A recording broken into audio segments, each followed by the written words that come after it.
And we're back to learning Illustrator in year day 23. Let me show the basics of the blending modes.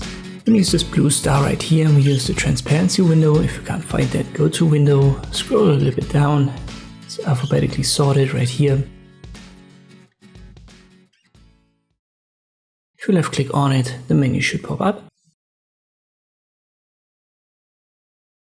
We've talked about the opacity in the last video, and to the left of it we've got the blending modes. If you're familiar with Photoshop, it's the same here.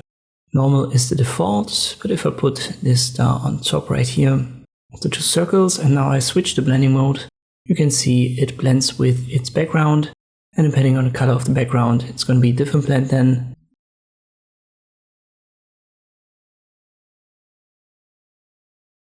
Here you can see with the black and the white rectangles, it looks different, and here with the red and the orange circles, it looks different, and depending on the blending modes that you use, you're going to have different results obviously. Don't ask me in detail what all of these blending modes do. The most important though are obviously normal, which is the default, and then I would say multiply and screen, because these two, they filter out black and white. So let me show you this. Got this black rectangle and a white one, so it actually has a white fill. But let me put it to the top. So I right click on this rectangle and I go to arrange and use bring to front. Bring it in front of the circle. You can see the white fill color now, and if we use multiply, white is being filtered out. So you're going to see the color of the background, in this case orange, fully. So this is an important one to know.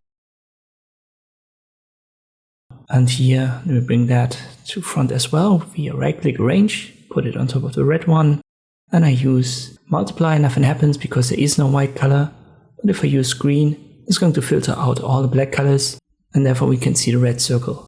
So multiply and screen, I would say, are two important ones, because black and white are the most used colors. And then obviously normal. This effect is often used, for example, in logo design. You make overlaps of the two shapes, and then in this case, you can see with a screen, we get then a different shape due to the blend.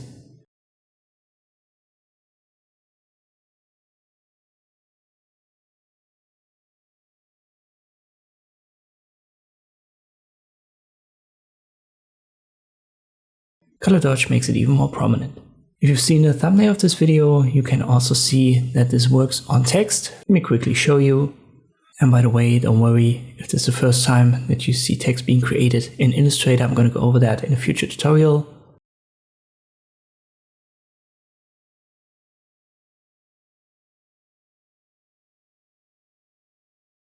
But if I change this, for example, to screen, it's going to filter out the black ones.